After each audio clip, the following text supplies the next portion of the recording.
Last presentation same spirit. तो मैं अपना प्रेजेंट ब्रेन एक्सरसाइज कर ले।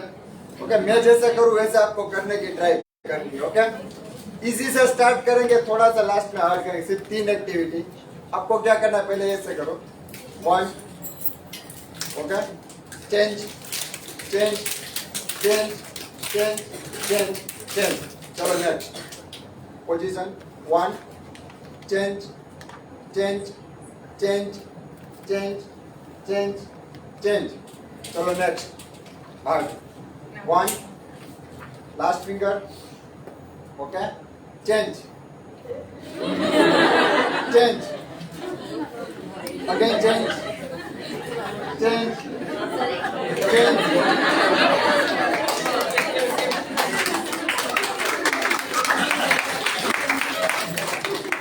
साइंस कहता है अगर आप दोनों हाथों से अलग अलग काम करो, कार्य कोई भी कार्य करो, तो आपका ब्रेन पावर ज्यादा बढ़ता है।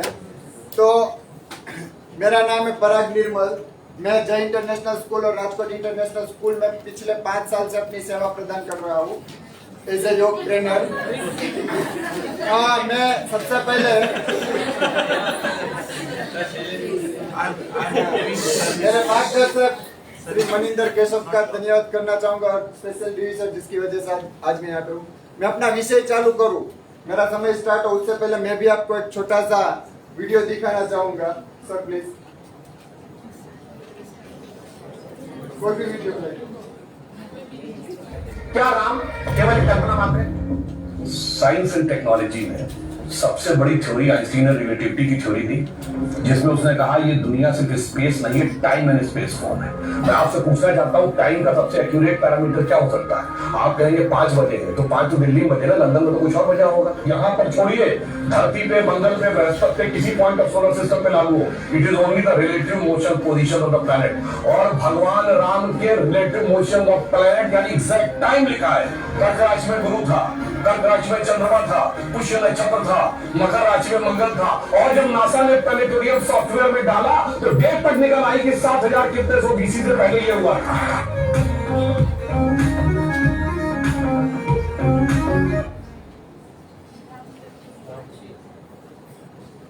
मेरा विषय है वैज्ञानिक सनातन शास्त्र, अर्थात सनातन शास्त्र के अंदर छुपी हुई वैज्ञानिक बात है।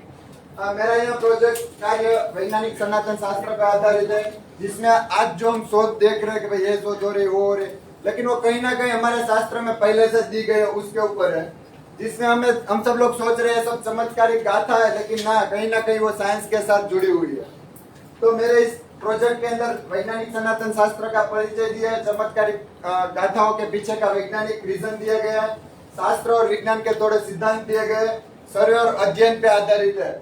अगर मैं यहाँ पे पूछूं किसी को कि आपके कितनों के घर भगवत गीता है, हैंड्स अप, कितनों ने पढ़ी? काफी लोगों ने हाथ नीचे कर दिया। मतलब मेरा मेन हेतु यही है कि आप शास्त्र के प्रति अपना रुचि प्रदान करें। जैसे साइंस की तरह से आप देखें, अगर कहा जाता है कि अगर आप भगवत गीता साइकोलॉजी के हिसाब से देखें, अगर आपने भगवत गीता पढ़ी तो आपको कोई नहीं रोक सकता है, इतनी उसमें नॉलेज है। सबसे पहले हम इन सब के बारे में जाने, उससे पहले हम विज्ञान सनातन और शास्त्र के बीच में वो क्या शब्द का वो हम जानेंगे। भृगु ऋषि ने सबसे पहले व्याख्या दी थी विज्ञानम ब्रह्मति व्याजनातम, अर्थात विज्ञान को ही ब्रह्म जान। सनातन मतलब क्या, सब लोग समझते हैं सनातन मतलब पुराना, पुराना नहीं है। सनातन मतलब जिसका कोई अंत नहीं है उसको सनातन बोलते हैं। शास्त्र क्या, जिसमें से हम पढ़ते हैं। कहा जाता है शास्त्र 6 ही है, लेकिन अगर हम जितने भी धर्म हिंदू के धर्म के अगर सभी शास्त्रों को काउंटिंग करें तो 1194 जितने शास्त्र है। अगर इतने शास्त्रों में से अगर मैं वैज्ञानिक लिखने बैठूं तो शायद मेरे लिए टॉपिक या फिर मेरे लिए लिखना भी कम पड़ जाए, इसलिए मैंने इसमें सिर्फ थोड़े बहुत ही पॉइंट यहाँ पर आपको दिखा है। तो वैज्ञानिक शास्त्र की व्याख्या, तो अगर ऐसा कोई वर्ड ही नहीं था, मैंने बनाया था वैज्ञानिक सनातन शास्त्र, तो मैंने इसकी व्याख्या भी बनाई है। सनातन शास्त्र में दी गई वैज्ञानिक बातें अर्थात वैज्ञानिक सनातन शास्त्र। आपको मैं एक स्टोरी बताना चाहूंगा कि एक बार अंजनी माता अपने पुत्र का जब जन्म हुआ हनुमान जी का, तो हनुमान जी को अपने गोदी में जब वो सुला रही थी तब वो रोने लगी अचानक। उसके आंख में से पानी निकला और वो पानी हनुमान जी के गाल पे ऊपर गिरा और हनुमान जी पूछ रहे आप क्यों रो रहे हो माता। तो माता इग्नोर करने की ट्राई कर लेकिन फिर भी पूछ रहे माता आप क्यों रो रहे हो। अंत में वो बताते हैं मुझे एक श्राप है, दूसरे दिन का सूरज जब निकलेगा तब मेरे बेटे की मृत्यु हो जाएगी, मतलब कि हनुमान आपकी मृत्यु हो जाएगी। और सडनली वो ऐसा कहा जाता है कि शास्त्र में ऐसा लिखा कि वो खड़ा हो गया और बोला कि आपको श्राप दिया है माता, मैं आपको श्राप से मुक्त कराऊंगा। कूद के सीधा ऊपर चला जाते और तुलसीदास जी लिखते हैं जुग सहस्त्र जोजन पर बानु लिलियो ताई मधुर फल जानी। मधुर फल जैसा हम खाते हैं वैसे मधुर फल समझ के उसने सूर्य को खा लिया। सारे देवता बोल रहे ताई माम त्राई माम, कहाँ गए, क्या हुआ क्या हुआ। वहां पर जाते हनुमान जी को रिक्वेस्ट कर रहे हैं कि आप सूरज को छोड़ दो। तो हनुमान जी बोले पहले मेरी माता को श्राप मुक्त करो फिर ही मैं सूर्य को छोड़ूंगा। तो देवता बोल रहे हैं कि श्राप कब का टूट गया क्योंकि ऑलरेडी टाइम चला गया, जो सूरज निकलने वाला था उससे पहले तो आपने खा लिया, मतलब आपके मुंह में है, तो ये टाइम निकल गया और वो श्राप मुक्त हो गए। अब वैज्ञानिक तौर से देखें तो यहाँ पृथ्वी से सूर्य तक का अंतर वैज्ञानिक जियोवांशी कास्नी ने सबसे पहले शोधा था। करीबन 14 करोड़ 96 लाख किलोमीटर यहाँ से दूर है। अभी मैंने जो श्लोक बोला जो हनुमान चालीसा में बताया गया उसका अगर टोटल करो जुग सहस्त्र योजन इज इक्वल टू परमाणु, मतलब सूर्य को अगर काउंटिंग किया जाए तो 15 करोड़ 36 लाख किलोमीटर यहाँ से दूर है। ऑलरेडी तुलसीदास जी ने वही बताया था वहां पे। मैंने एक सर्वे लिया था, 87 रिस्पॉन्स मिले थे। मैंने सबको पूछा था क्या आपको इसके बारे में पता था, तो 82 लोगों ने हाँ बोला था बिकॉज ऑफ सोशल मीडिया, क्योंकि ट्रेंड सोशल मीडिया में रील सबसे ज्यादा घूम रही है। तुलसीदास जी ने पहले ही इसका अंतर बता दिया है। तो कहीं पे मुझे ऐसा जानने को मिला, शास्त्रों में मिला, सोशल मीडिया में सबसे ज्यादा ट्रेंड में, इसलिए सबको पता था। फिर आगे चलते हैं 9 ग्रह के बारे में। तो हम जब घर पे पूजा करवाते हैं तब हमारे यहाँ पे कोई पंडित जाता है तो वो मंत्र बोलता है ब्रह्मा मुरारी त्रिपुरांकारी भानु शशि भूमि सतो बुद्धस गुरुश्च शुक्र शनि राहु केतु कुर्वन्तु सर्व मम सुप्रभातम। अर्थात 9 ग्रह के बारे में ऑलरेडी हमारे में बताया गया है, लेकिन कहा क्या जाता है केपलर ने सबसे पहले शोधा। यदि मैंने पूछा किसी को पता है तो 54 लोगों को पता था, बिकॉज ऑफ हमारे यहाँ पे कुंडली और ज्योतिष में ज्यादा माना जाता है, इसलिए सबने मुझे रिव्यू में भी लिखा कुंडली में ज्योतिष में वो मुझे मिला था। हाँ, एक और गाथा है, मैं आपको हनुमान जी की गाथा बताऊंगा कि एक बार राम जी युद्ध का समय चल रहा था, राम जी चिंतित बैठे थे। हनुमान जी सडनली प्रभु आप क्यों चिंतित बैठे हो, तो उसने विभीषण की ओर इशारा किया। विभीषण ने बोला कि अभी युद्ध का बहुत महत्वपूर्ण समय आ गया है, रावण अपनी अमर सेना भेजने वाला है। अमर सेना मतलब किसी उसको कोई मार ना सके वैसी सेना। हनुमान जी ने थोड़ी देर सोचा, कोई बात नहीं, कल का युद्ध मैं अकेले लड़ने जाऊंगा। तो विभीषण बोल रहे वो अमर सेना है, उसको मारोगे कैसे, मुझे जाने तो दो। गया, युद्ध खत्म करके 2 घंटे में वापस आ गए, मतलब ये तो मैं हनुमान से बोल रहा हूँ, वो वापिस आ गए। तो थोड़े देर के बाद जब वापिस आए तो राम जी ने पूछा क्या हुआ, उसने बोला अमर सेना खत्म। विभीषण भी चौंक गए, राम जी चौंक गए, क्या किया, तो उसने बोला मैंने पृथ्वी के बाहर गुरुत्वाकर्षण के बाहर फेंक दिया। बट हमारे शास्त्र हम यहाँ पे क्या करते हैं, ये ले लियो जीवन विकास इन सब ने गुरुत्वाकर्षण के बारे में बताया, लेकिन सबसे पहले कणाद ऋषि ने खोजा था गुरुत्वाकर्षण। और हमारे यहाँ पे संस्कृत श्लोक में भी वही शब्द यूज भी किया हुआ गुरुत्वाकर्षण। तो कणाद ऋषि ने सबसे पहले इसकी शोध की थी। अंतरिक्ष में गुरुत्व मैंने ये भी पूछा था तो 61 लोगों को भी नहीं पता था, अभी रेशियो थोड़ा कम हो रहा है। एक और कहानी है, अंतरिक्ष की बात आई तो अभी अंतरिक्ष में हम चलते हैं। तो रेवतक नामक राजा, उसकी बेटी थी रेवती, ये सतयुग की बात है। रेवती जी ने अपने पिता को बोला मुझे इस पृथ्वी के ऊपर सबसे बलशाली जो व्यक्ति है उसके साथ शादी करनी है। तो रेवतक सोचने लगे अभी कहा कैसे करे क्या करे, तो उसने सोचा चलो हम ब्रह्मा जी से पूछ के आते हैं। यहाँ से गए ब्रह्मलोक में गए, ब्रह्मलोक में थोड़ी देर टाइम, वहां पे वेदों का शास्त्रोपचार चल रहा था, थोड़ा टाइम लगा।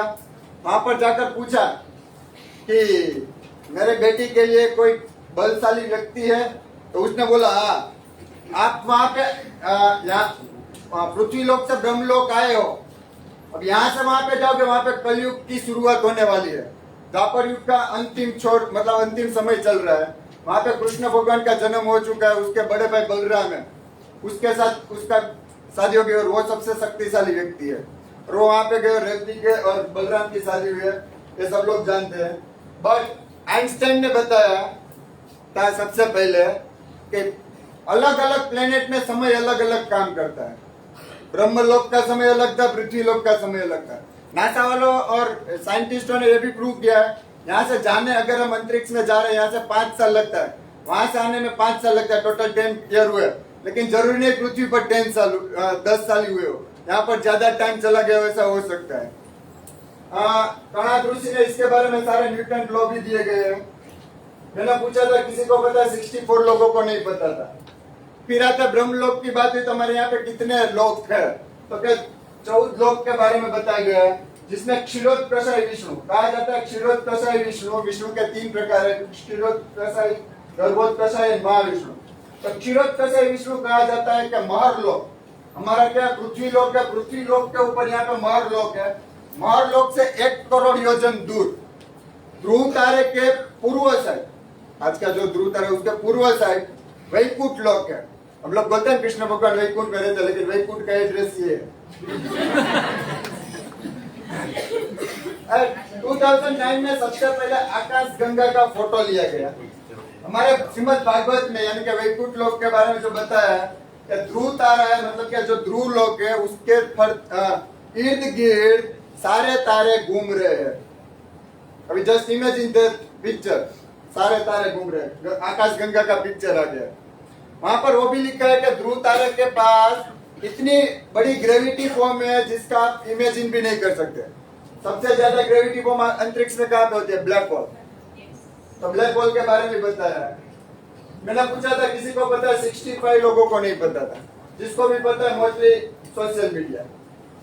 ओम ध्वनि तस्य वाचक प्रणव, वो परमात्मा उवाच, परमात्मा वाचक शब्द है। हमारे शास्त्र में 2 प्रकार के मंत्र होते हैं, पौरुष और अपौरुषीय मंत्र। पौरुषीय मंत्र मतलब हमने क्रिएट किए, लेकिन अपौरुषीय मंत्र अंतरिक्ष से आए हुए शब्द, ऐसा कहा जाता है। ध्यान में बैठे योगी जी अंतरिक्ष है, उसने जो भी सुना वो लिखा। तो हाल ही में ये ओम शब्द अंतरिक्ष से आया हुआ ऐसा हमारे शास्त्र में कहा गया। हाल ही में नासा वालों ने रिसर्च किया साउंड ऑफ ब्लैक होल। आप यूट्यूब में लिखोगे सीधा आपको मिल जाएगा, और वो साउंड शांति से आप सुनोगे ओम ध्वनि जैसा लगेगा, ओम ध्वनि सुनाई देगी। अभी आपको लगेगा कि ब्रह्मांड एक है कि काफी सारे है। तो एक गाता है, जब कृष्ण भगवान बचपन में अपने दोस्तों के साथ खेल रहे थे, तब ब्रह्मा जी वहां से निकले। ब्रह्मा जी ने सोचा विष्णु का अवतार आ गया है, चलो देखते इसको कुछ याद है कि नहीं याद है। उसकी कसौटी मतलब परीक्षा एग्जाम लेने की ट्राई की कि उसके सारे दोस्त को उसने किडनैप मतलब उसको ले गए, कहीं पे छुपा दिए। वहां पर कोई नहीं था। तो सडनली ब्रह्मा जी है तो वो अपने दोस्तों के साथ खेल ही रहे हैं। ब्रह्मा जी चौंक गए कि ऐसा कैसा पॉसिबल है। तब वहां पर कृष्ण भगवान ने अपना महाविष्णु वाला रूप दिखाया। महाविष्णु मतलब जिसके अंदर से सारे ब्रह्मांड बने वो। तो महाविष्णु वाला रूप आया तो जितने भी ब्रह्मा थे, 1 ब्रह्मा, 2 ब्रह्मा, 3 ब्रह्मा, ऐसे हजारों ब्रह्मा वहां पे आ गए नमस्कार करने के लिए, उसका दर्शन करने के लिए। तो सोच रहे ब्रह्मा जी के ये कितने सारे ब्रह्मा। तब कृष्ण जी मतलब कि विष्णु जी बोल रहे हैं कि ब्रह्मांड एक नहीं है और आप अकेले ब्रह्मा नहीं हो, अहंकार नहीं करना चाहिए, ऐसा हजारों ब्रह्मांड है। तो इट्स कॉल्ड मल्टीवर्स।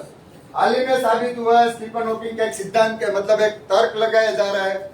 अभी वैज्ञानिकों ने एक्सेप्ट भी किया कि नहीं ब्रह्मांड एक नहीं है, यूनिवर्स एक नहीं है, काफी सारे यूनिवर्स है। बट हमारे यहाँ पे सबसे पहले और हमारे यहाँ पे बोल रहे हैं कि रोम रोम में ब्रह्मांड बसा हुआ है, कि महाविष्णु का फोटो है। और हाल ही में नासा ने इस कैमरे से एक फोटो निकाली, ये फोटो और ये फोटो, ये नासा की और हमारे शास्त्र की फोटो कहीं ना कहीं मैच हो रही है। मैंने पूछा मल्टीवर्स के बारे में किसी को था, 62 पीपल को नहीं पता था। अभी आपको प्रश्न होगा ब्रह्मांड की शुरुआत कहाँ से हुई? तो बिग बैंग थियरी और मैंने ज्वाइन की है थोड़ी इसके साथ, तो आपको पता होगा डार्विन का सिद्धांत और वो। तो ब्रह्मांड की उत्पत्ति कैसे हुई? कहा जाता है कि जब प्रकृति पूरा तामझाम समेट के एक तरफ जब चलती है, मतलब कि विनाश सर्वविनाश करके जब वो चलती है, तब परमात्मा यानी कि पुरुष उसके सामने आते हैं। वो अपनी एनर्जी से, इतना बड़ा प्रकाश होता है, वो प्रकाश की एनर्जी प्रकृति अपने आप में लेती है, बहुत बड़ा प्रकाश होता है, एनर्जी लेती है और प्रकृति वापिस वहां से यूटर्न मतलब कि रिटर्न होती है और प्रकृति की शुरुआत होती है। सारे ब्रह्मांड बनने लगते, आगे आगे बढ़ने लगते। सबसे पहले गर्भोत्कर्ष विष्णु बनता है, गर्भोत्कर्ष विष्णु में से नाभि में से ब्रह्मा जी उत्पन्न होते हैं। ब्रह्मा जी सोच रहे हम कहाँ पे, तो वो सडनली तप करते, तब विष्णु जी प्रसन्न होते, विष्णु जी बोलते आप मेरे नाभि के साथ जुड़े हुए हो। तब दोनों के बीच में तकरार, ब्रह्मा जी स्वीकार नहीं कर रहे कि मैं यहाँ हूँ। तब महादेव आते और तब तीनों को बताते हैं मतलब के कार्य क्या करना है। ब्रह्मा जी को बोलते आपको सृष्टि का कार्य करना है, विष्णु जी पालनहार और मैं विनाश का देवता हूँ।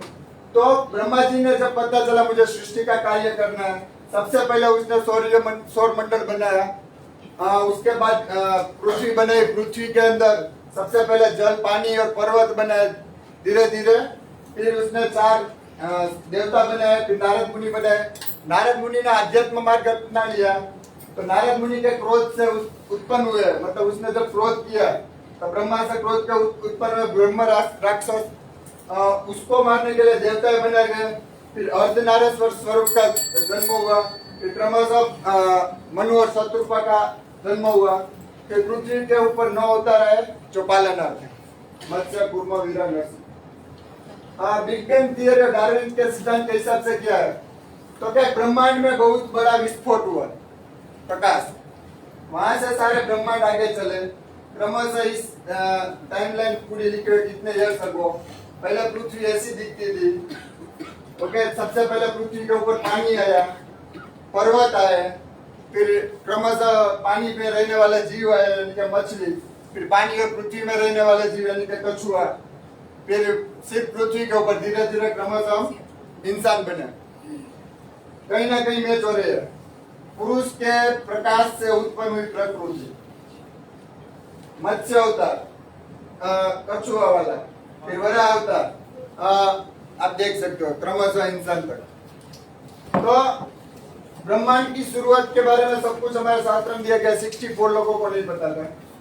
फिर आपको सोचोगे कि एक प्लैनेट से दूसरे प्लैनेट जाते कैसे हो गए, तो हाल ही में हमारे गुजरात में से एक शास्त्र मिला जिसकी कार्बन डेटिंग पता चली, वो 1000 ईयर्स कम से कम पुराना था। उस शास्त्र का नाम था वैमानिक शास्त्र, भारद्वाज ऋषि ने लिखा था। उसमें 3 प्रकार के प्लेन लिखे गए, सिटी टू सिटी ट्रैवल करना, प्लैनेट टू प्लैनेट और यूनिवर्स टू यूनिवर्स। और उसमें पायलट को क्या खाना चाहिए, कैसी ट्रेनिंग करनी चाहिए, कैसे कपड़े पहनने चाहिए, वो भी उसमें लिखा है। प्लस उसको 32 प्रकार की डिग्रीज लेनी पड़े तब जाकर वो पायलट बनता है। उसके अलावा हम लोग सूत्रधार में भी रोबोट के बारे में, प्लेन के बारे में सब कुछ लिखा गया है। ये तो सब जानते हैं, पुष्पक विमान रावण के पास था। सुनेला ने प्रूव किया है, वहाँ के ऑथर है, राइटर है श्रीलंका के। श्रीलंका में 11 एयरपोर्ट थे रावण के, सबके नाम वहाँ पे दिए गए।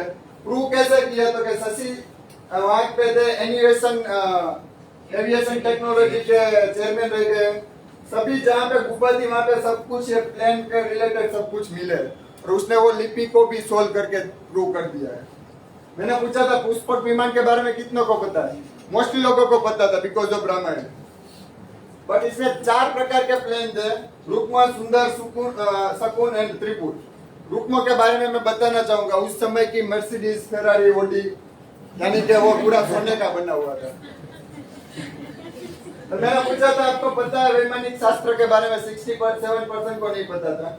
फिर एक यहाँ पे चंद्र तलाव, चंद्र लेक, लूनार लेक। एक बार सीता जी को प्यास लगी थी, तो वो वहाँ पर एक तलाव था, वहाँ पे वो खड़े रहे, पानी पिया, लेकिन थोड़ा मोरा लगा था। फिर वहाँ पे राम जी ने दूसरा पानी बनाया।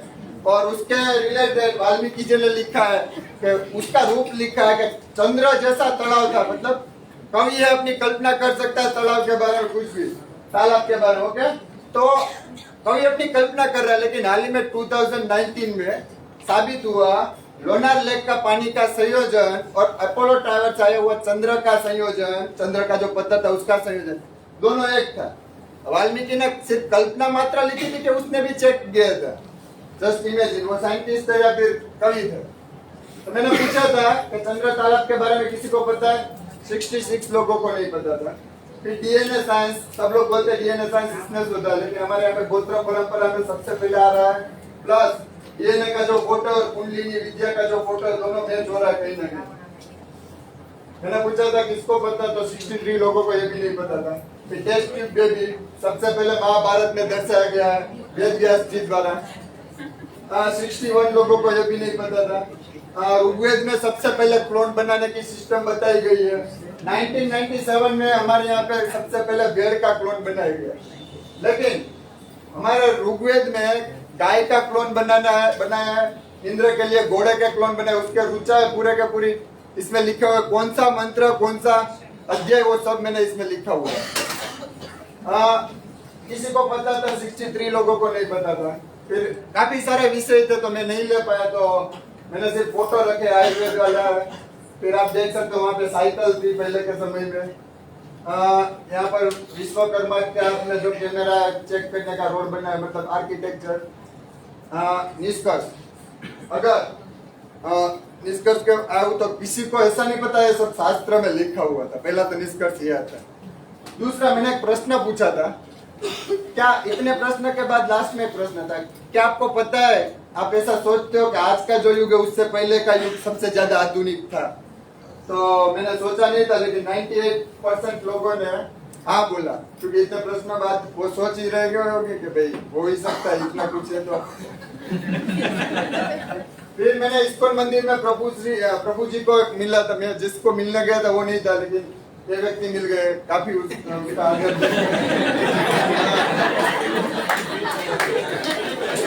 मैं जिसको मिलने गया था ना वो व्यक्ति नहीं मिला, लेकिन ये व्यक्ति मिल गया। लेकिन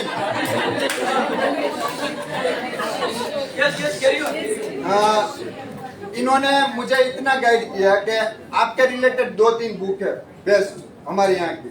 वो बुक मैंने सिर्फ पढ़ने गए, मैंने सीधा परचेज करके रख भी ली, और यहाँ पर इसका कोर्स भी चालू होने वाला है। इस मैंने जो विषय लिया उसके रिलेटेड और ये तीनों बुक है जिसमें से मैंने लिखा है। मैंने करीबन 73 साइट ऑनलाइन साइट्स पढ़ी, उसमें से पूरा प्रोजेक्ट बनाया है। सबको मेरा आदेश। Thank you.